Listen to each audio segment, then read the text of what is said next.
Hello everyone, কেমন আছেন? আমি ভালো আছি। আজকে আপনাদের সঙ্গে শেয়ার করছি কারি পকোড়া। এই যে কারি পকোড়ার জন্য আমি বেসন গুলে রেখেছি, কিন্তু আরেকটু ফাটাবো। এটা যতক্ষণ না ফ্লাপি হবে বেসনটা, ততক্ষণ একটু ফাটাতে হয়, নয়তো খুব শক্ত বড়া হয়। তো এটাকে আমি ফেটিয়ে নিয়ে ফেরত আসছি। বড়াটা ভাজবো, আপনাদের দেখাবো। দেখুন, তেল গরম হয়ে গেছে। ভাজাভুজি না ওই অ্যালুমিনিয়াম কড়াইতে করলে বড্ড পুড়ে যায়। মাছের ডিমের বড়া টক করলাম, এত পুড়ে গেছিল। দেখুন, বেসনটাকে ফেটিয়ে নিয়েছি। এবার ছোট ছোট পকোড়ি বানিয়ে নেব। আমার না বেসনটা একটু পাতলা হয়ে গেছে। এরকম ছোট ছোট করে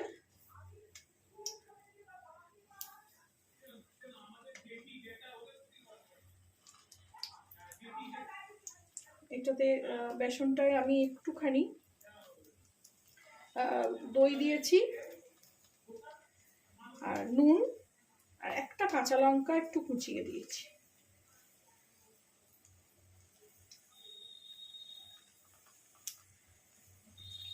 শেপের কোনো ব্যাপার নেই, একটু পাতলা হয়েছে বলে একটু গন্ডগোলই হচ্ছে, কোনো ব্যাপার নয়।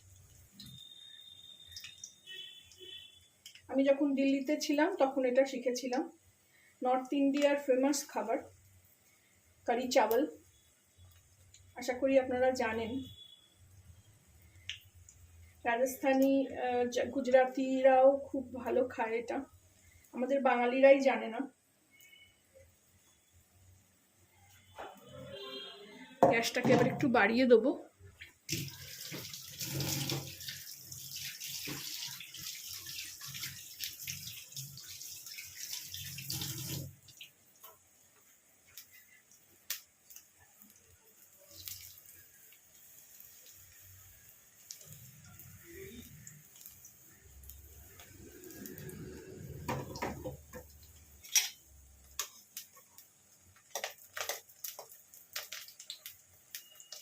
আর একটু বেসনটা টাইট হলে ভালো হতো। ঠিক আছে, এটা তো ফ্লাফি হবে। অনেকক্ষণ ধরে ফেটিয়ে নিয়েছি। বেসন, ডালের বড়া, যে কোনো বড়া ভাজতে গেলে একটু বেশিক্ষণ ফেটাতে হয়, তাতে জিনিসটা খুব ফ্লাফি হয়, নরম হয়, উপরটা মুচমুচে হবে, ভেতরটা মুচমুচে হবে, ভেতরটা নরম থাকবে, উপরটা মুচমুচে হবে।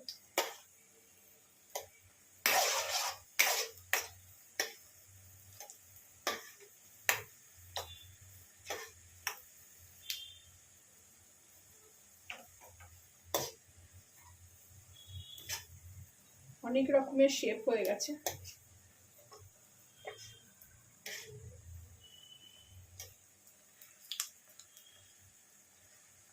এগুলো কারি এমন একটা জিনিস, আমি তো ভীষণ পছন্দ করি, আমার ছেলেমেয়েরাও খুব ভালোবাসে। আমার তো পকোড়াও চাই না, আমি ওই শুকনো বোঁদেগুলো পাওয়া যায় না, সেই বোঁদে দিয়ে খেতেও আমার ভীষণ ভালো লাগে পকোড়া, এই কারি।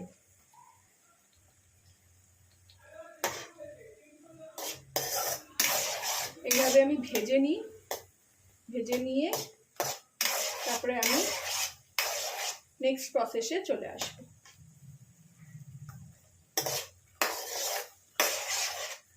একটু জোরে করে দিলাম, কম আছে বড়া ভাজা মানে বড়াতে তেল টেনে নেয়। এরকম নাড়াতে নাড়াতে বড়াটাকে ভেজে নিতে হবে। এবার লাল হয়ে গেছে, তুলে নেব। তুলে নিয়ে আমি বাকি বড়া ভেজে নিয়ে ফিরে আসলাম পকোড়া ভাজা নিয়ে। দেখুন, সব পকোড়া ভেজে নিয়েছি, আর এই কড়াইটা চাপিয়ে দিয়েছি। এবারে এতে পকোড়া কারিটা করব। কারিতে আমি একটু মেথি ফোড়নটা বেশি দিই, তাতে খেতে দারুণ খেতে হয়। মেথির একটা অন্যই গন্ধ। মেথিটাকে একটু হাতে এরকম ডলে নিই,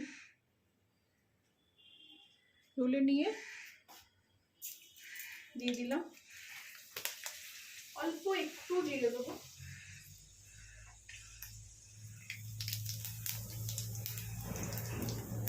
আধখানা শুকনো লঙ্কা দেবো, এখন পরে একটা দেবো। এবার একদম কুচো করে রেখেছিলাম পেঁয়াজগুলো দিয়ে দিলাম।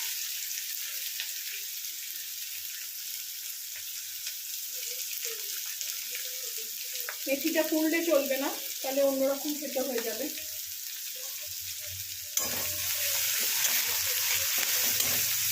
অসাধারণ মেথির গন্ধ ছাড়ছে।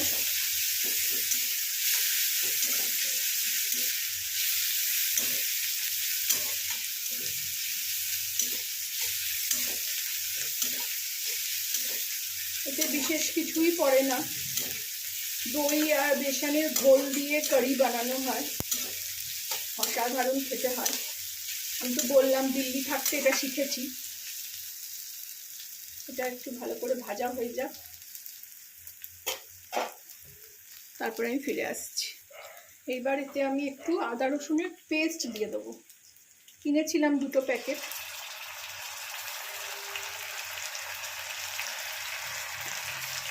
এটা অল্পই আছে, এটা ধুয়ে একটু জল দিয়ে দিই।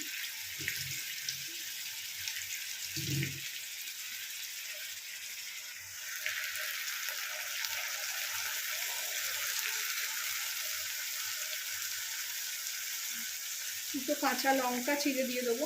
মানে ওই আমার বন্ধুদের থেকে আমি শিখেছিলাম দিল্লিতে, তো তারপরে আমি আমার নিজের মতন করে করি, কারণ ওনারা না ভীষণ টক খান, আমরা অত টক খেতে পারি না কারি, আর খুব খাট্টা দই দিয়ে ওরা করে। আমি একদম নর্মাল পরিষ্কার দই দিয়ে করি।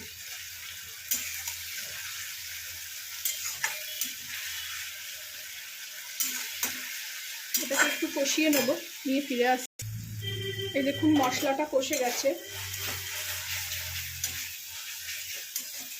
আদা রসুনের কাঁচা গন্ধটা চলে যাবে। তারপরে আমি এতে বেসন আর দইয়ের ঘোল বানিয়ে রেখেছি, এর মধ্যে একটু আমি হলুদ আর কাশ্মীরি লঙ্কা দিয়েছি। এটা দিতে দিতে একটু নাড়াতে হবে, তো নিচে লেগে যাওয়ার মানে ফেটে যাওয়ার ভয় থাকে কারিটা। আঁচটা বাড়িয়ে দেবো।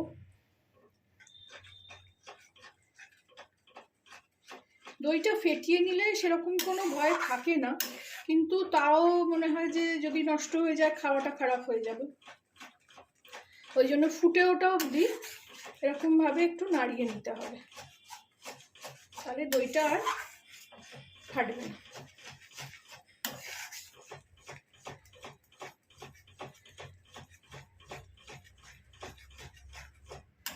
দেখুন ঘন হয়ে যাচ্ছে, বেসন আছে বলে। এই যে ফুটতে শুরু করেছে, এর মধ্যে আমি এবারে জল দিয়ে দেবো।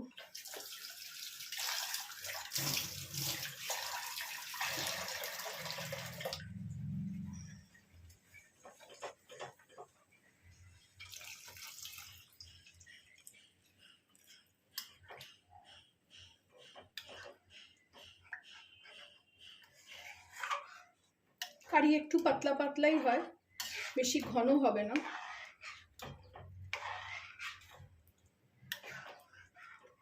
আমি নিরামিষভাবেও করেছি অনেকবার, আর পেঁয়াজ রসুন দিয়েও করেছি, দুটোই খেতে খুব ভালো হয়। আর যদি পকোড়া করতে না পারি, না করতে ইচ্ছা করে, কারণ এখন তো বেশি তেলে ভাজা জিনিস খাই না, ওই শুকনো বোঁদে নিয়ে আসি, ওইটা ছড়িয়ে খেতে খুব ভালো লাগে। এবার আমি এতে আরেকটু জল দেবো, না তো ঘন হয়ে যাবে।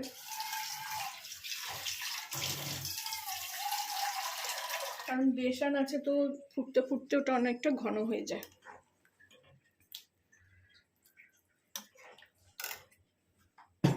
আর এখানে ফাটার ভয় নেই, আমি আঁচটা জোরে করে দিয়েছি।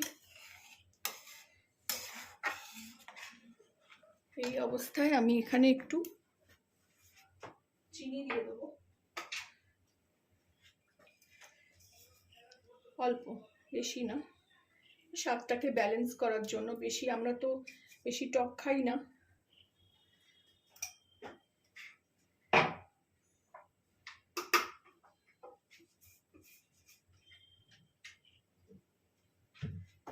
আর স্বাদ মতো নুন দেবো।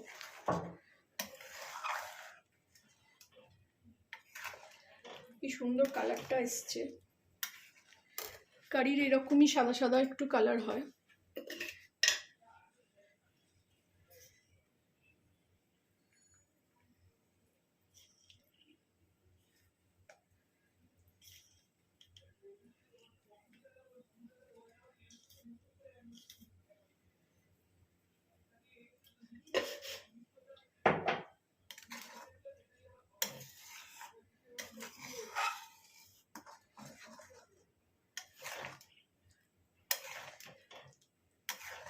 আমি একটা আলাদা করে ছকও লাগাই, সেটাতে আরো টেস্টি হয়ে যায় জিনিসটা।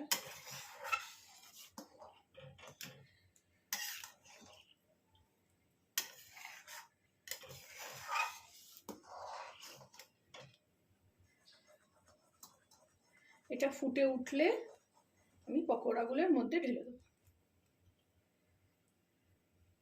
দেখুন ফুটছে, ফুটতে শুরু করেছে, এই যে কিরম ভাবে আসছে।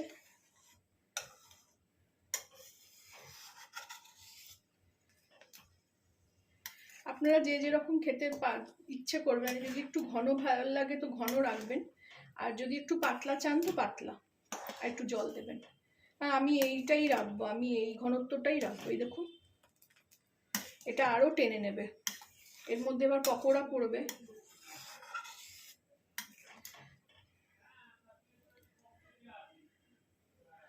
দেখুন ফুটতে শুরু করেছে।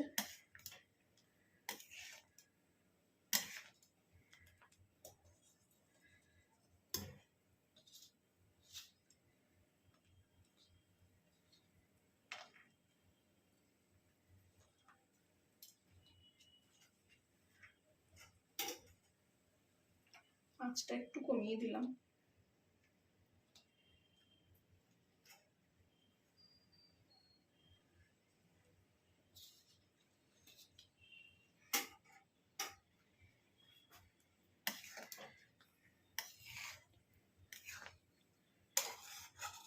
খুব এগুলো একদম নজর রেখে করতে হবে, না তো উতলে পড়ে যাবে। কড়াটা আমার ছোট। এবার আমি পকোড়িগুলো ঢেলে দিলাম।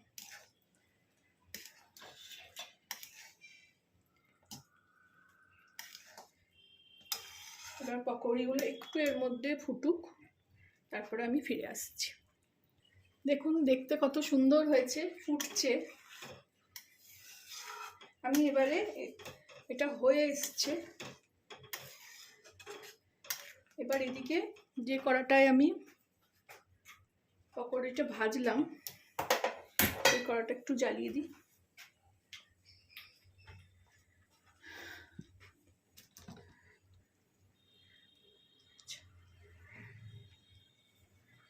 এতে আমি একটু অল্প তেল আছে এতে, আর একটুখানি ঘি দেবো।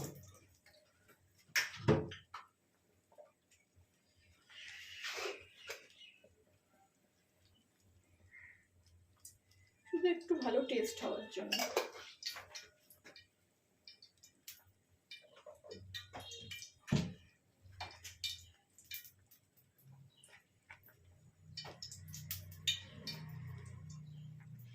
একটা শুকনো লঙ্কা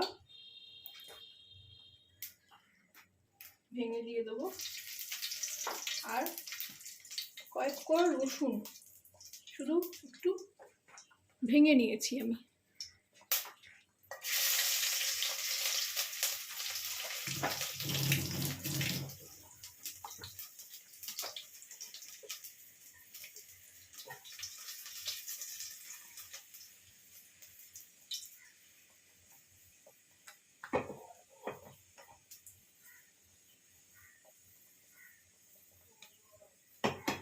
দিয়ে দেবো, পুড়ে গেলে হবে না কোনো জিনিস, দিয়ে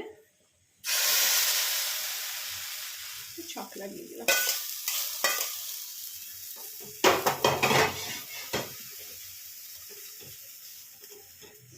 অসম্ভব সুন্দর গন্ধ ছাড়ছে।